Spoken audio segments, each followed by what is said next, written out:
Hi, and welcome to the 77th episode of the Machine Ethics Podcast. This episode was recorded on the 3rd of May 2023. We're talking with Marc Steen.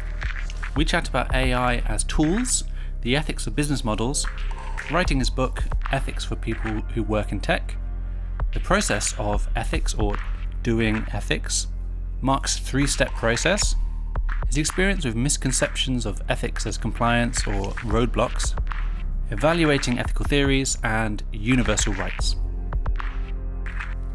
If you like this episode, you can find more at machine-ethics.net. If you'd like to contact us, you can go to hello@machine-ethics.net. You can follow us on Twitter, machine_ethics, Instagram, Machine Ethics Podcast, or if you can support us on Patreon, patreon.com/machine ethics. Thanks very much for listening. Hi, Marc. Thanks for joining us on the podcast. If you'd like to introduce yourself, who you are, and what you do. Yeah, my name is Marc Steen. I live and work in the Netherlands. I work as a senior research scientist at TNO, which is the Netherlands Organization for Applied Scientific Research, a big organization with 3,000 people, all kinds of expertise. And last several years, I've specialized in responsible innovation and ethics involved in the development and deployment of technologies, very much a focus on data and algorithms and what people today would say is AI. Great. Well, I think that leads us into our first question. So in your mind, obviously we've got the book that we can talk about, which is Ethics for People Who Work in Tech. So what is tech? What is technology in that kind of sphere? And what, by extension, is AI? Yeah, as you noticed, I said what people call AI. Frankly, I think AI is a bit of a silly term. I know people have been using it since, 1950-something with this Dartmouth conference. Silly in the sense that it draws so much attention to mimicking people, like it's intelligence, like human intelligence, first thing that comes to mind, and then artificial. So I don't like the term so much. I would rather talk about tools that we can use, or instruments that we can that through which we can perceive the world, or machines that help us do things.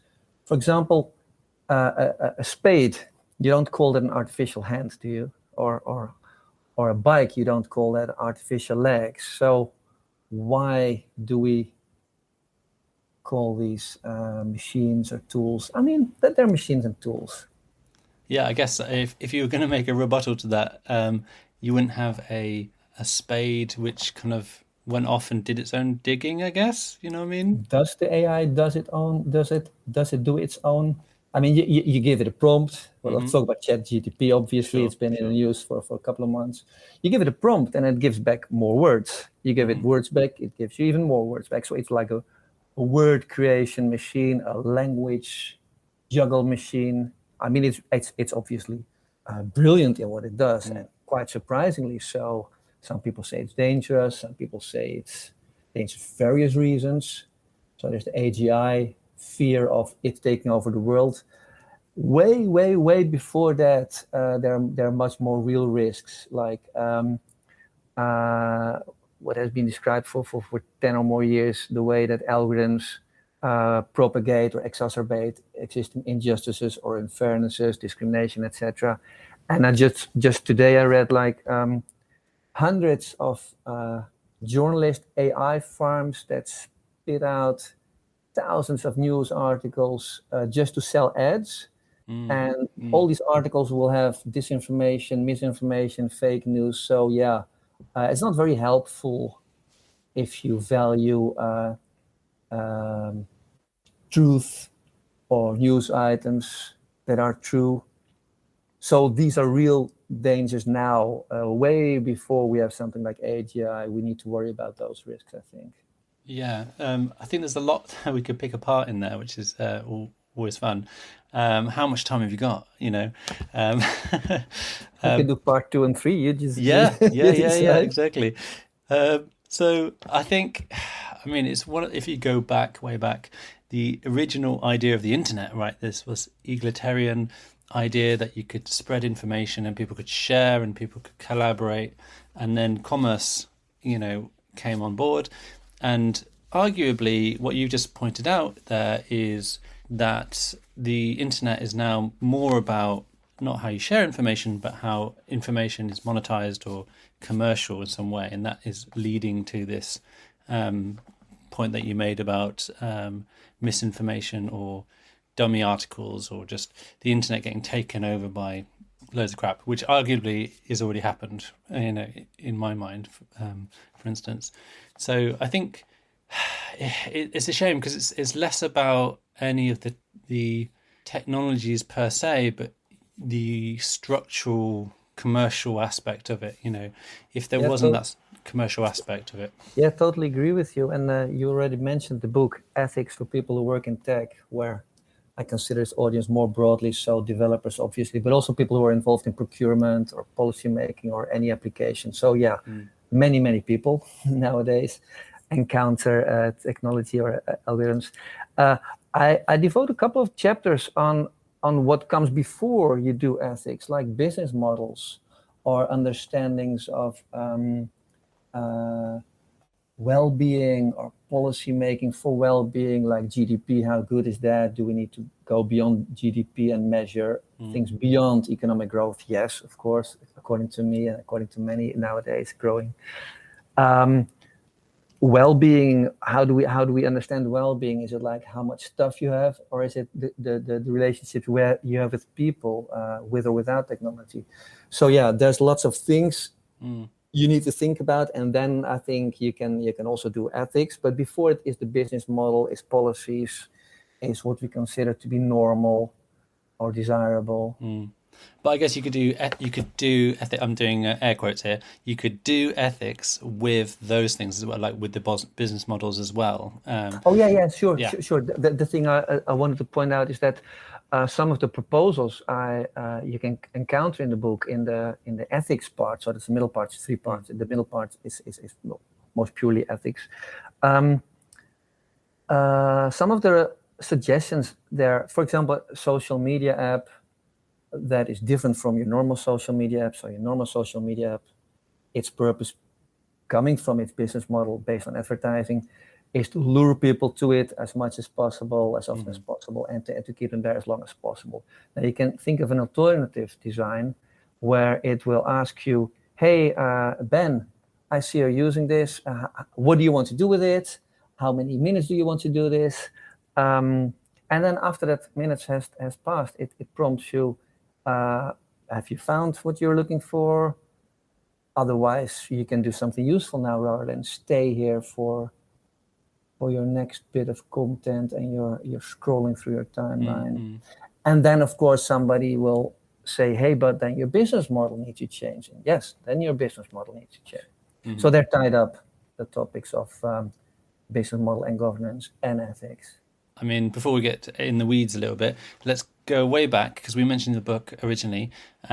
Why did you write this book? What did you want to achieve with it? And what interests me as well, that you came from industry essentially. So how did you get excited or interested in ethics to start with anyway? Yeah, that's a nice question. Yeah, I started with working for Philips Electronics and KPN, the Dutch telecom operator. I have my education, my background in Delft, industrial design engineering, and in that school it's normal to put people central and to consider technology as a means, and also to have an interest in organizing the process of innovation. So that has always been my sort of interest: people, technology as a tool, and then organizing the development or the design or the innovation process. And then after 10 or so years working in industry, I became interested in ethics. I did a PhD at the University of Humanistic Studies in the Netherlands.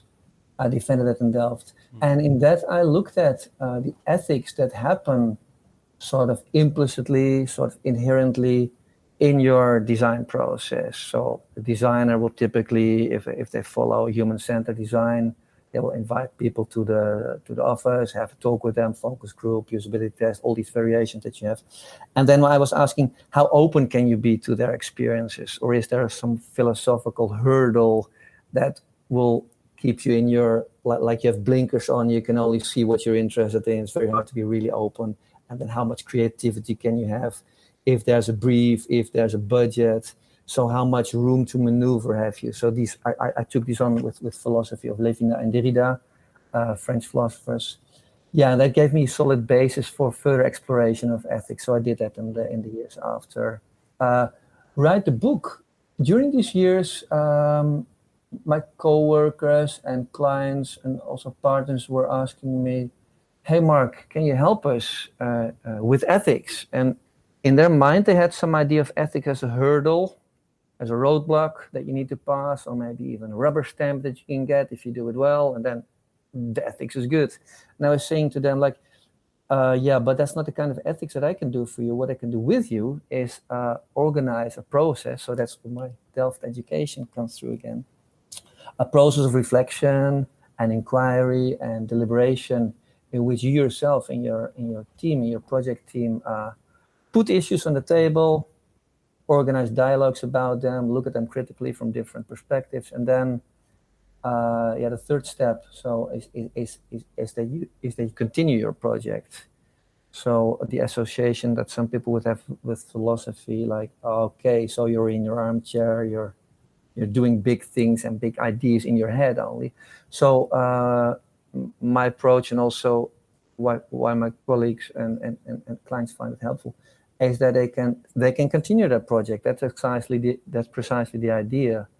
Only with a couple of questions running in parallel to their project, and only with a couple of findings along the way in an iterative process. Hey, we can do this differently. Hey, we can do this better. Shall we improve this or that?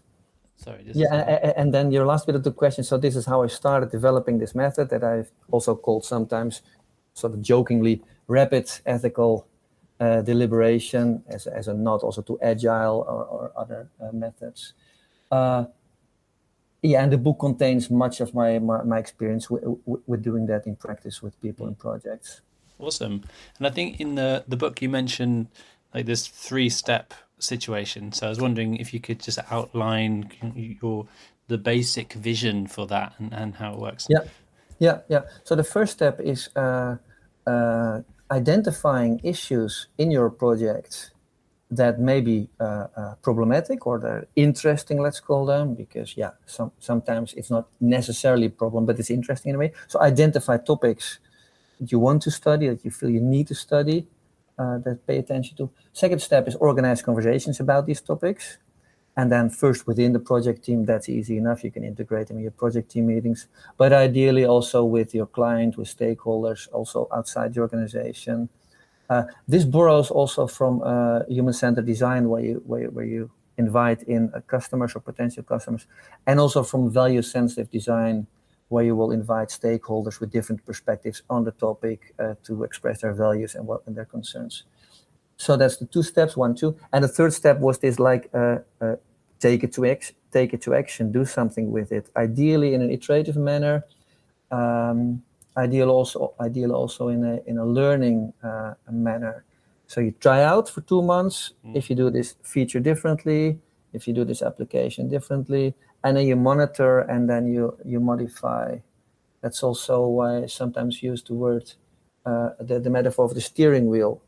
So ethics is then hopefully not a barrier or a roadblock or the stamp, but more like a steering wheel that you can use to bring your project safely from A to B and avoid collisions, stay on the right half of the road, take the right exits.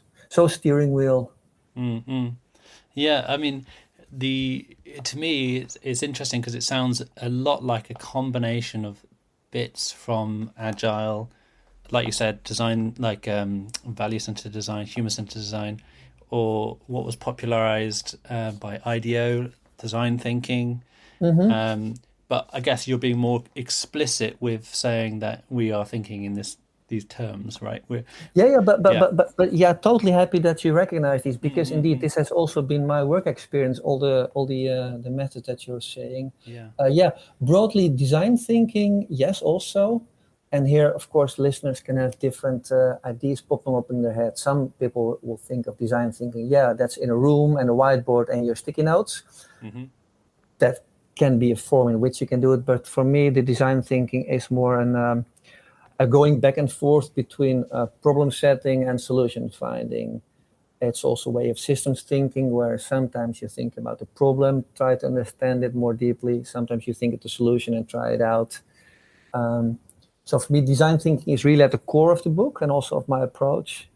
But more in that methodological manner of not so much rushing forward to a solution, but always having some options open to revisit the brief, to rethink the problem, to re-identify issues that you want to pay attention to. And now here, of course, if this is exaggerated, it would mean that in any project team meeting, all the options are open again. Obviously, that's not very helpful. But the other caricature would be like, you can never ask questions and it's always rushing forward. And that's also silly. So a combination of problem setting and solution finding. So with that 3-step process, there is, in my mind, a lack of kind of external pressures outside of that process. So, for example, there isn't any depiction of how legislation or governments or kind of external parties can play a role in this, other than maybe being brought in as stakeholders themselves. Like if you were reaching for more stakeholders, you might pick different parties like that. I was just wondered if you thought that this was enough for an organization, or that they need to situate themselves within, obviously, the context of business, but also of citizenship, of environment, of all these other kind of more external pressures. And how does that kind of figure out? How do you think about those things? Yeah, it's a very good question.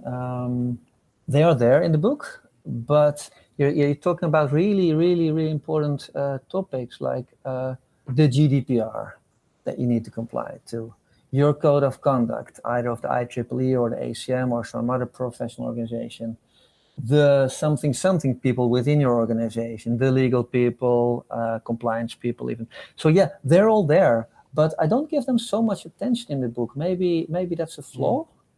On the other hand, I do mention them like in places scattered throughout the book. Possibly that is because my book is a bit of a reaction to a one-dimensional perspective that some people may have on ethics that I sometimes encounter, like, hey, Mark, you're doing ethics. Can you help us with data protection? I was saying, yeah, you're looking for somebody with a legal background helping you with compliance to the GDPR, the General Data Protection Regulation of the EU. But that's not ethics. I mean, that's one slide, that's one piece of the pie of ethics. And similar for the other things. You need to comply. You need to not violate the law. So in the middle part of the book, I discuss more at length 4 ethical perspectives. One is consequentialism, the pluses and minuses. One is duty ethics, and there I pay some more explicit attention to duties, compliance, positive duties, negative duties in the sense of human rights, some things you need to do, some things you need to avoid to do, rights of citizens, like you were saying. And then the third one is relational ethics. Fourth one is virtue ethics. So the legislation bit and the compliance bit is discussed in the context of duties and rights. Mm-hmm. And following on from that, I like the because you had the title in there of universal duties, and I just wondered if it's obviously a pithy question, but is there universal duty or ethic, or is that something that you feel like will ever happen? No, I don't think there are universal duties in that sense. No, because it's interesting, because obviously human rights is a declaration of intent. It's not like a thing in its own sense. Like there's not a natural human right? There's no natural scientific law that says that something should be. Yeah, exactly. It's a social construct. Yeah, you don't find it coming. I think I write somewhere like it doesn't grow on trees, it doesn't fall from the sky. It's made up by people who were looking for ways to live together well.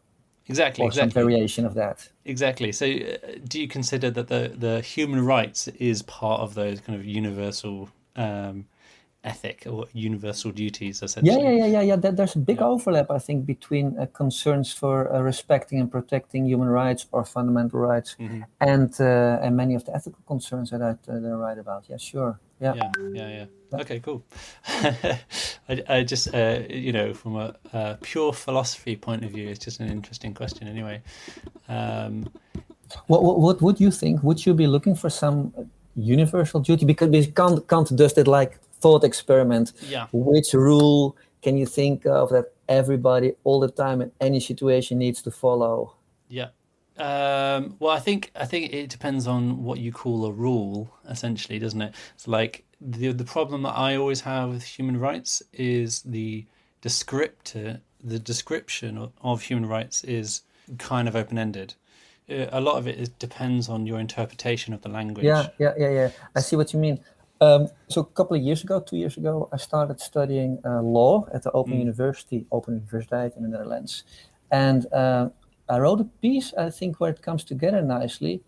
I wrote a piece as an exercise at the examination of one of these courses that was on fundamental rights about SIRI, the Systeem voor Risico-indicatie, System for Risk Indication, that Dutch local governments were using to find fraud in citizens with social mm, welfare, mm. a sort of cousin of the infamous childcare benefit scandal in the Netherlands. Yeah. And the judge, 2 years ago, 3 years ago, what was it, decided that this is unlawful Hmm. because it violates Article 8 of the European Convention of Human Rights. And I'm coming back to what you just said, like, yeah, this right for privacy is open-ended, but it isn't, because there the judge makes, like judges do on the one hand, on the Mm, other hand. So mm. on the one hand, the government needs to put some effort in finding people, Yeah. because otherwise all the taxpayers' money is spent on all these fraudulent people. Yeah, so we need to do something, but it needs to be proportional. First of all, it needs to be legal within Hmm. law, legality, and then proportional and subsidiarity are the other two criteria. Are there better ways? Are there less violent ways, so to say, to do it? Mm. And then he decided, well, in this case, for these applications, it's not a good idea, so he forbid it. The, So it's a nice example, I think, of how they come together. The realism of tax inspector people using an algorithm. How far can you go? Well, this was too far, so we stopped that. yeah. And hopefully learn from that. And hopefully that's one of the things that I want to contribute, hopefully with my work and with my book, is making the people who work on these algorithms or who use these algorithms more aware of these concerns way before it's implemented, way before it's actually utilized in practice. You mentioned that those are all kind of they're agreed, right? We're contractually obliged to the European Declaration of Human Rights. If you're part of the European Union, for example, so there are certain things, but they're all social contracts or social constructs. It's just it's that kind of trying to discover if there's a universal thing or a universal method. It's almost like this kind of mathematical equation to ethics, as opposed to this push and pull reflection. Like, I think more in the book that you talk about this way of thinking about ethics as discourse or reflection or collaboration and these things, rather than equations. Very much so. And this may be a nice stepping stone to one of the chapters that is also in the first part, where I do some groundwork or background. I explain different types of knowledge, and I invite readers to imagine in their head a big tree, the tree of knowledge, with 4 big branches. One is natural sciences, one is social sciences, one is humanities, and one is technology. So I give technology and design its own branch, which is normally not done. And then I go on a bit about how are they different, because they are different. The natural sciences is more the domain where you talk about, like, we can come to a real equation. F is m times a. Force is mass times what was the A stand for again? acceleration in English, right? Yeah. Yeah. Anyways, physics with real formulas and real numbers that always work in outer space, on Earth, a century ago, nowadays, always the same. And social sciences, they're a bit different already because, I mean, a century ago and now is different. This other continent here, people behave differently. So there's already a bit of difference between the natural and the social sciences. And in humanities is even more different. I think its definition of humanities is a study of the products of the human mind, like all the books in theology and in philosophy and in law and in art, and not only books, of course, also art in other forms.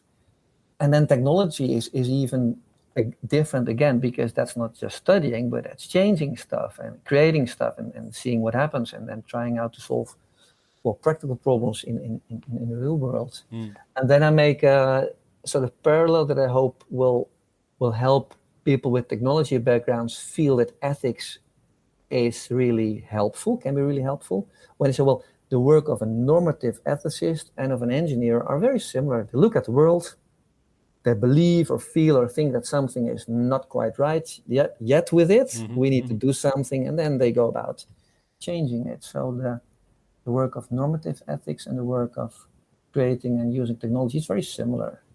And you don't need Kant for that. It's very much, I like very much your characterization. It's not high up there. It's not complicated. It's really these 3 steps. Put your issues on the table, have conversations about it, dare to also to ask silly or uneasy questions, dare also to tolerate the unease that comes with it. Like, we're 6 months down this project, we have 2 more months to go. Why talk now about the project brief and its assumptions? It's scary sometimes to do the work of ethical reflection and deliberation. Yeah. And who do you see doing this work? Is it people, teams themselves enacting some of this stuff, or are there special people that have job titles or consultants or other people that can be brought in? Yeah. Actually, I hope that once a reader has gone through the book, and also I have lots of links. There's also a website connected to it that you go to, lots of other sources and videos and podcasts. They can do it themselves. I mean, yeah, I believe very much in taking small steps first, and then some people will want to get really good or even better at it, and of course that they'll find ways to do that. But first steps you can do just by this. And I've actually got another devil's advocate question for you here. Excellent. Which is my favorite thing to do. So there's this idea that I love, that which is kind of at odds, where everyone is a moral agent, right? So you have this saying in the book where, are you a technologist or a developer or a data scientist or a business person, or are you making things or whatever? You're all participating, right, in this sphere. You're all going to be making technology or helping to make technology or facilitating the making of technology that's going to affect people. And you should be an agent in that. You should be aware, right? Self-reflecting, presumably. But then you also go on to say that people should be mobilizing their intrinsic motivations in a positive direction, right? So using their own motivations, their own intrinsic kind of moral outlook for the good of the situation, moving the steering wheel in the right direction, let's say. But for me, through my experience in my life, I feel like that intrinsic motivation isn't enough, right? It's you have all these forces around you. Money is a big one, but you also have other social forces that play a part in that. And I wonder if you can talk to, how you might kind of break through or better understand what is a good intrinsic motivation rather than a maybe self-serving one, maybe. Yeah, I think I remember writing that section because my book was beginning to be too much critical on technology, all the things that can go wrong. And am I fearful of technology? Well, not really, but sometimes I can be fearful of evil people using technology for evil ends. And then on the other end, I was feeling hopeful, and how can I express that? So that's why I think I wrote a bit that you just sort of paraphrased. Like, I hope to speak to the good that I assume is in each of us, to do well, to do good. And then I like very much what you're drawing attention to. Like, there are external forces, there are social norms.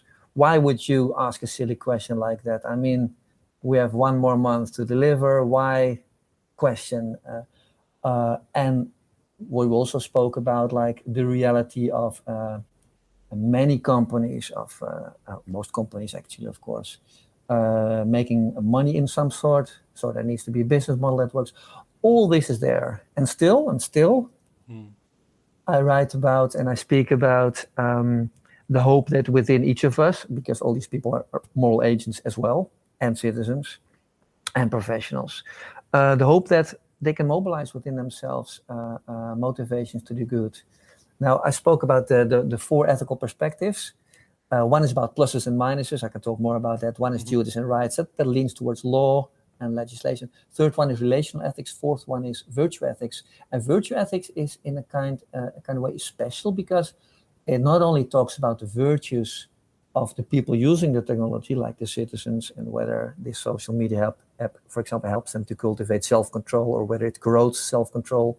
That's an easy example. I can talk more about that. But virtue ethics also talks about the virtues that we, as professionals, as the people involved in developing and deploying technology, the virtues that we need to cultivate. So yeah, hope is one of these virtues. Justice is an obvious one. Self-control is another one. Courage to speak up. I mean, these are some of the cardinal virtues of ancient Greece, of Aristotle. So coming back to your question, with my expression of hope that people can mobilize within themselves the good, the motivation to do good, comes also the tool of virtue ethics that can help people to reflect on, hey, what kind of virtues would I need, and how can I cultivate them and bring them to the world, bring them to expression. And that's very much also a developmental process. Well, actually, I don't know what Aristotle would say. You're born, you grow up, you learn stuff, you unlearn stuff, you get educated, you get your job, and then lots of things happen in lots of directions. But still, you can then at any moment learn to be a bit more courageous, or learn to be a bit more, have a bit more concern for justice. Yeah, so it's very much a hopeful book. Yep.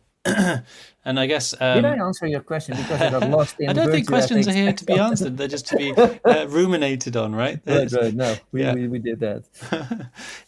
So you mentioned that you kind of think that the virtue ethics is useful in this context. Like you are really excited about that, as opposed to maybe less so utilitarian or Kantism.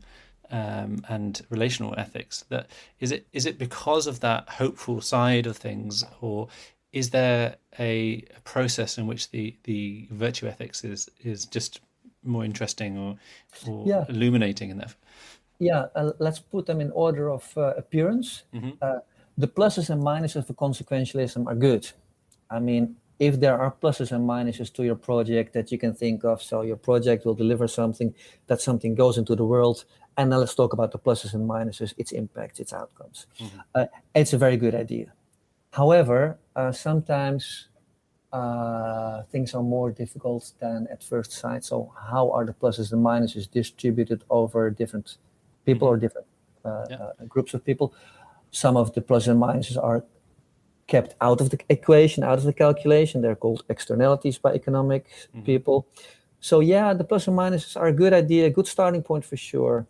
Second one, duties and rights. Yeah, we talked about that. You need to comply to, and you need to respect rights. And there's lots more to be said about it. And then zooming out a bit on these two, they're both products of the European Enlightenment. So we're objective, we can calculate. We're autonomous, independent individuals. We're rational. All this.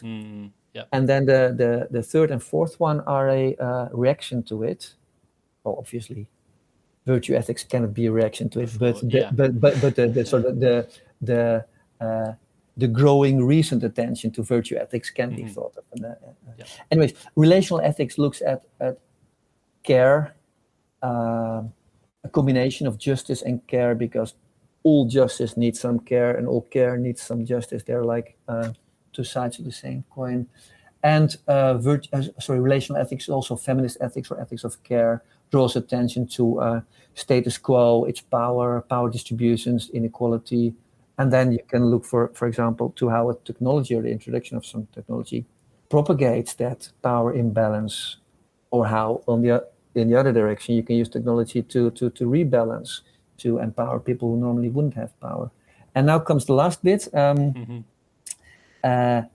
So I like relational ethics in the sense that it remedies some of the Enlightenment pitfalls, so to say, because there's more than independence. We are dependent. There's more than rationality, because there's also relationships and emotions and effects.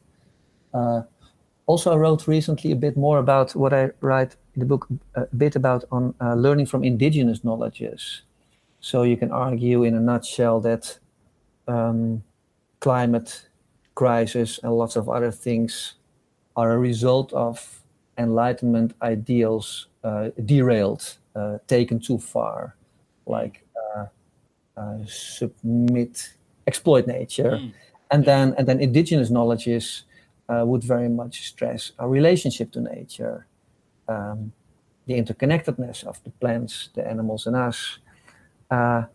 So I do a bit of a tour of Southern American, Northern American, African, Asian, Australian indigenous knowledges, how they can help us look differently and remedy also some of the pitfalls of the Enlightenment. Coming back to the fourth one, the virtue ethics. Can you repeat the question, Ben? Because it is my favorite. The why again?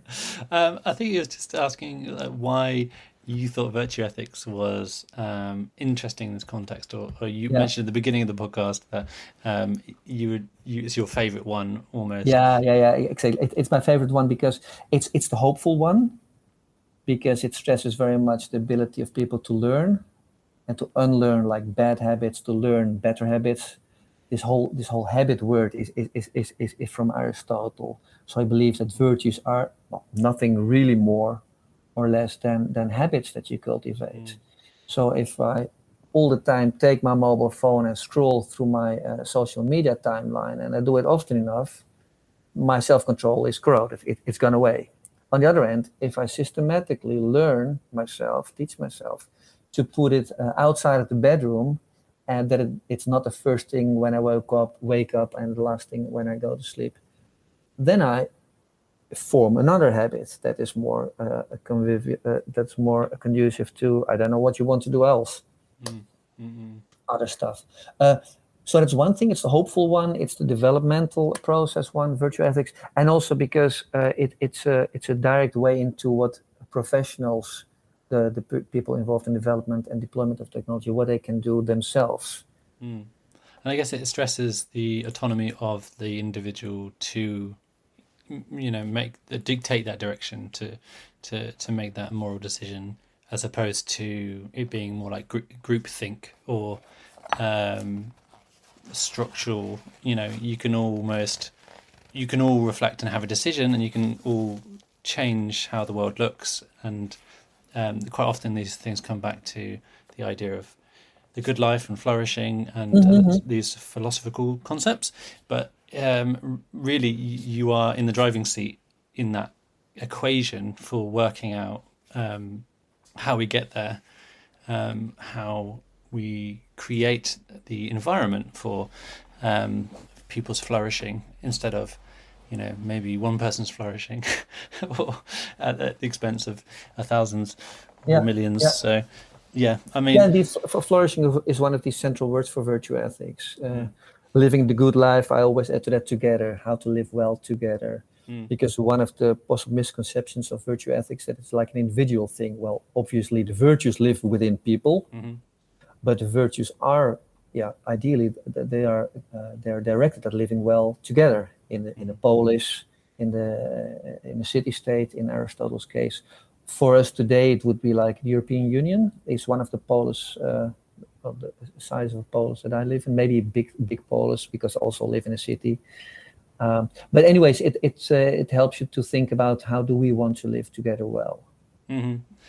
So kind of outside of the book, I was wondering, with all your experience with creating or helping people create products, innovations, technology product services and things like that, do you think we are making a world which is prime to keep getting better, promoting wellness, promoting flourishing of citizens and individuals? Are we making that future that we want to kind of live in with these types of technologies, like we were talking earlier about AI and briefly about large language models? But is that the world that we should be living in? Yeah, I already mentioned the climate crisis, which I think is for many of us, including me, a big concern. Like this can go wrong in so many ways, so very soon already. And that's governments, industry, consumers, but I'm starting with governments for obvious reasons, legislation and policy. We need to do things to prevent or mitigate the worst effects of it, because it is already happening. There are droughts in Spain, etc. All the other examples that you can read about. The connection to technology. Well, AI was not involved in creating the climate crisis. It has not. Can it help us do things differently? Yeah, I guess we need to use. No, we don't need to, but we could use technology differently. And I think AI is of a special interest. My next book will be about that, I guess, because AI is machines for thinking, is machines for words, is machines for conversation, or tools or instruments for that. That's the way I like to think about it. So if we create different AI systems or different algorithms and use them differently, they can help us also to think differently about manners. About topics that are of public concern, like how to spend taxpayers' money, what kind of legislations do we need. Whereas on the other hand, the example that we spoke about in the beginning, the hundreds or thousands of fake news and misinformation that AI bots can release on the internet, they're unhelpful in facilitating good conversations about important topics. By the way, I forgot to say a while back when we talk about virtue ethics, Shannon Veller, she wrote the book Technology and the Virtues, and that has really inspired me to write my own book. She does a great job in revitalizing virtue ethics in the domain of technology development. So yeah. So you're talking about technology. Does it help to improve the world? Does it, on the other hand, does it work in the other direction? It can work in both directions. If there's no good legislation, if there's not enough wisdom within the industry, then there are huge risks of AIs into the world that will pollute very much all the conversations that we can have on topics that matter.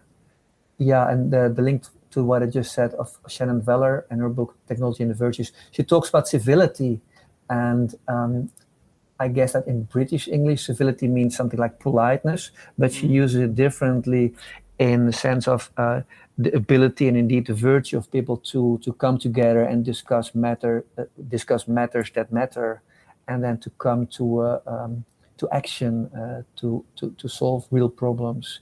And I like that very much, the idea of using AI to facilitate that kind of civility.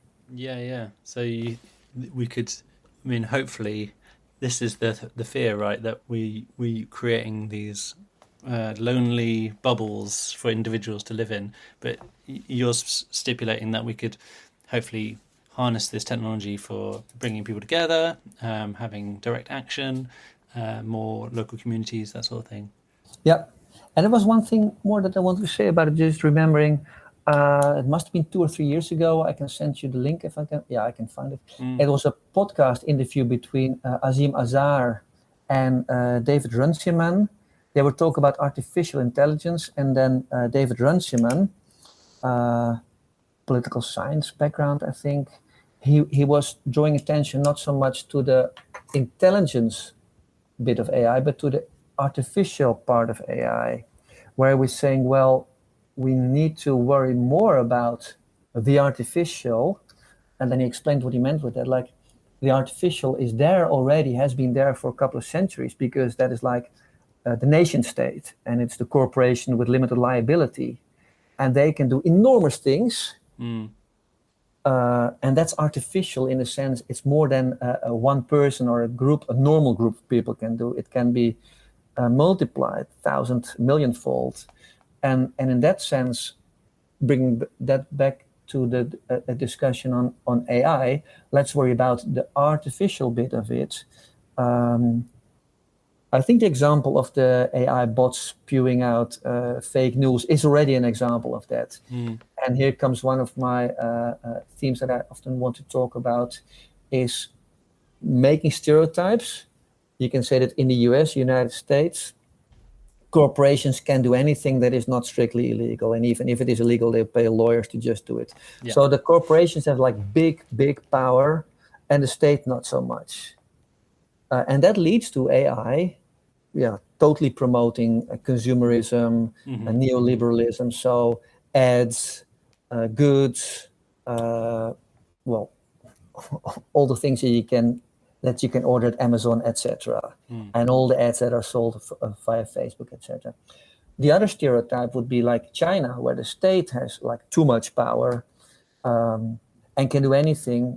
Well, very much anything to control, to monitor, to control its people, its citizens, and their AI takes the form, for example, of cameras everywhere, social credit system, etc. And then, to make the story complete, I'm imagining something else where the corporations don't have too much power, and also the state doesn't have too much power, but citizenship, the citizens or civic stakeholders, society has power as well. And I think the European Union is making plans for such things that are in between corporations too much power and state too much power. But that we'll see. But that's one of the directions in which I guess I have hope for a more positive, more helpful deployment of technologies. So, Mark, we've already answered some of this in the previous question, I think. But the last question we always ask on the podcast is, what scares you and what excites you about living in a world with this, this technologically mediated future? What scares me is many of these big industries that exacerbate the climate crisis. I don't have to spell them out, but you can think of the fossil industry, etc., etc. That reasonably scares me. What excites me is finding ways out of what I politely call a derailed neoliberalism. Are there alternatives? So Kate Soper wrote a book. What is it called? Kate Soper's book, Post-Growth: Living for Alternative Hedonism. There's post-growth, this paradigm of can we do the same or even better with less production, with less consumption. So I think, I find that exciting to help think of alternatives that consume less, that produce less, that pollute less, and that are at least as much fun. Yeah. Because if you were to choose between ordering more and more packets to Amazon or having a picnic with friends in the park, you would, I don't know what you would choose, but a picnic in the park sounds nice because, and then we need to protect the trees that we have in these parks, and then we need to find ways to make time for friendships, for relationships. No, we'll just take another Amazon fulfillment center on the park. Oh yeah.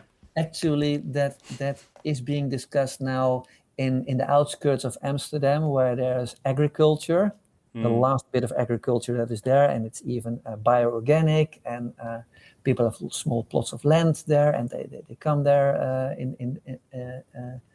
out of the city.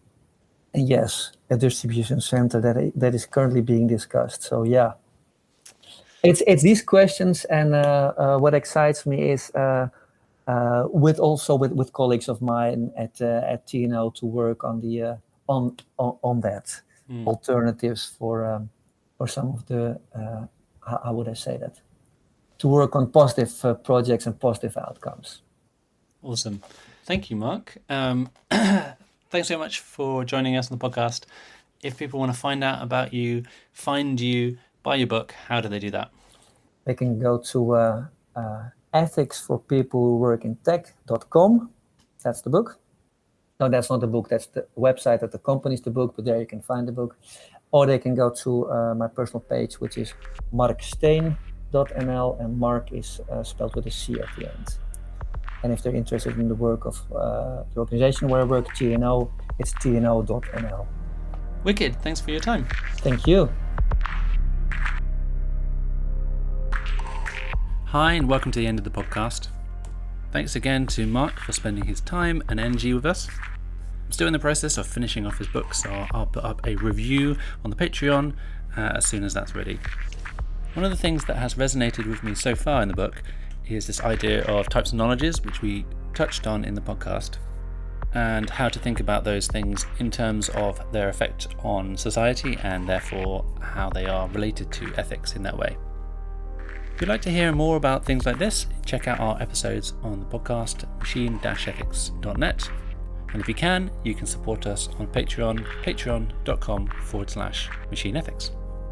One of the things I'm appreciating at the moment is the absolute acceleration of some of the LLMs, the large language model stuff that's happening in the media, along with some of the previous things around Stable Diffusion and the image models and how they are going through the courts and all that sort of thing. Although this podcast isn't necessarily a news podcast or a news show specifically, we will endeavour to obviously cover some of that stuff with our interviewees in future, and hopefully keep you up to date with kind of some of that bleeding edge stuff as well. Thanks for bearing with us, and hope you enjoyed.